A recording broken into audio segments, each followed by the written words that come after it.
अस्सलाम वालेकुम। वालेकुम अस्सलाम। हाँ जी, एम्बेसी की तरफ से कोई रिस्पांस आया? कोई रिस्पॉन्स नहीं है। तो आप बताएं कि कैसा दिन गुजरा आपका? सुबह से मैं देख रहा हूँ आप लोग इधर बैठे हुए हम हैं। लोग यहाँ पर परेशान हैं, उनको कोई टेंशन ही नहीं है। हमसे बेहतर तो इंडियंस है, हमें पाकिस्तानी होने का नुकसान हो रहा है यहाँ पर। दिखा दिया, वो एक तरीके से यूक्रेन में खड़ा होके भी सेफ था। तो बहुत सारे दूसरे देशों के बच्चों ने भी भारत के झंडे दिखाने शुरू कर दिए थे सेफली निकलने के लिए। कितना प्राउड है आपको इस बात का, भारत का झंडा आपके देश का झंडा है? एक्चुअली हमारे जो फ्लैट है, फ्लैट की यहाँ पर आर्मी से हमारी ऐसी बात हुई थी, तो वो कह रहे थे कि आपका जो है इंडियन फ्लैग है और आप इंडियन हो तो आपको इतनी डरने की जरूरत नहीं है, क्योंकि इंडिया रशिया का सब ठीक चीज है।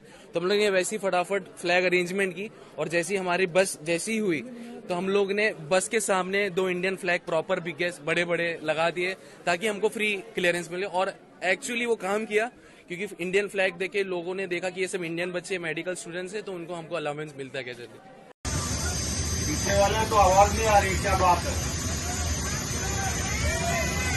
एक बार जरा इंडियन एयरफोर्स के लिए जोर से ताली बजे।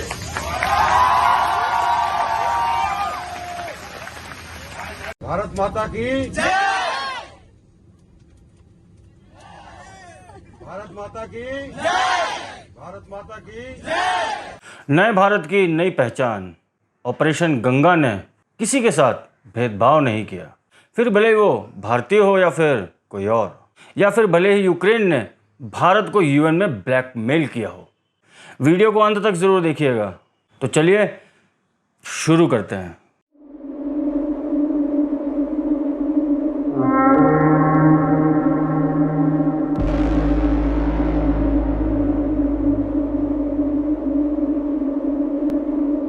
नमस्कार मित्रों, मैं सौरभ और आप देख रहे हैं भारतवर्ष वर्ल्ड ऑर्डर। ये टर्म आप लोगों ने कई बार मीडिया में सुना होगा। क्या है इसका मतलब? इसका मतलब है कौन सा देश किस ऑर्डर में पावर स्ट्रक्चर में खड़ा है। अब इस स्ट्रक्चर के ऑर्डर के कई टर्म्स और कंडीशंस होते हैं जो ये डिसाइड करते हैं कि आपका कंट्री किस ऑर्डर में है। वैसे तो कनाडा डेमोक्रेसी इंडेक्स में टॉप 20 में आता है और भारत 130 पर है। फिर भले ही यहाँ कोई भी कभी भी आंदोलन के नाम पर अराजकता फैला दे और वहाँ एक ही दिन में इमरजेंसी लग जाता है। भारत ने इन 7 सालों में अपनी विदेश नीति के चलते, अपनी इकोनॉमी के चलते, वो भी चाइनीज वायरस को झेलने के बाद, अपनी सैन्य ताकत के चलते, Doklam, Galwan, surgical strike, Balakot air strike, इन सब के चलते और एक मजबूत लीडरशिप के चलते अपना ऑर्डर खुद ही सेट कर लिया है।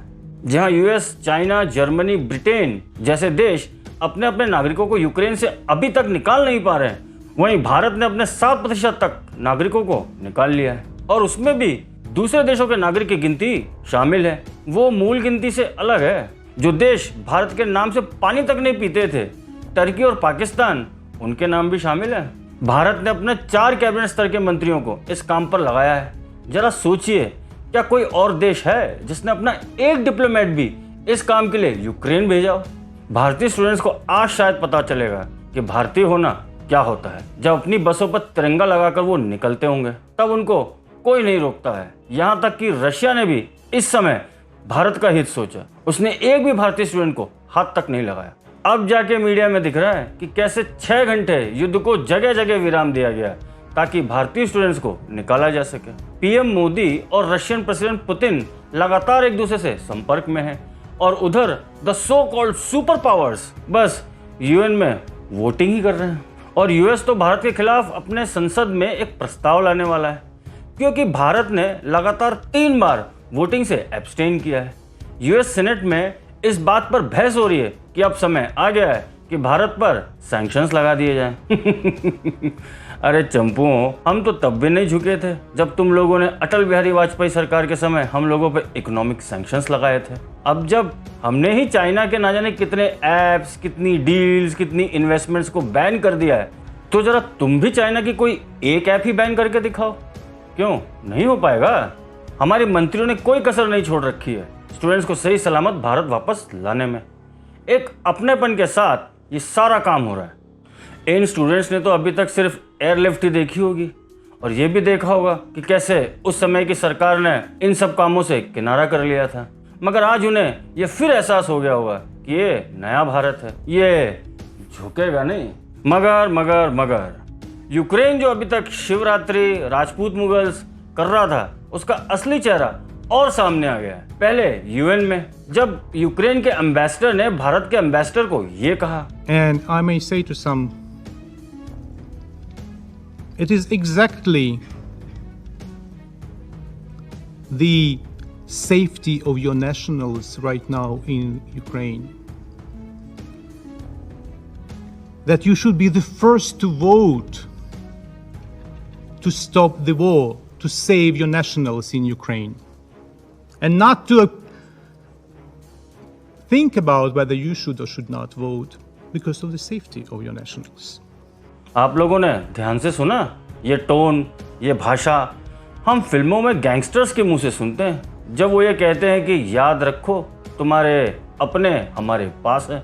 क्या ये ब्लैकमेल नहीं है? अब तो ऐसे वीडियोस भी सामने आ रहे हैं जहां यूक्रेनियन सोल्जर्स हमारे स्टूडेंट्स को फिजिकली असॉल्ट कर रहे हैं। क्या यही है इनकी डेमोक्रेसी? क्या इसी के लिए सबसे मदद मांग रहे हैं? यूक्रेन जो अब खुद घिर चुका है और पिछले 2 दिनों से रशिया के तेज हमले से अब वो कभी भी गिर सकता है, वो इस समय भी अपनी गैंगस्टर मानसिकता से बाज नहीं आ रहा है। एक वीडियो सामने आया था जिसमें 2 यूक्रेनी सोल्जर्स एक रशियन सोल्जर को क्रूसीफाई कर रहे थे। बोले तो उसके हाथ और पैर में कील ठोक रहे थे। क्या जो वेस्टर्न मीडिया अभी तक रशिया की रिपोर्टिंग यूक्रेन से कर रहे थे, क्या उसे यहाँ जिनीवा कन्वेंशन का उल्लंघन नहीं दिख रहा है? क्या रशियन आर्मी का एक भी ऐसा वीडियो सामने आया है?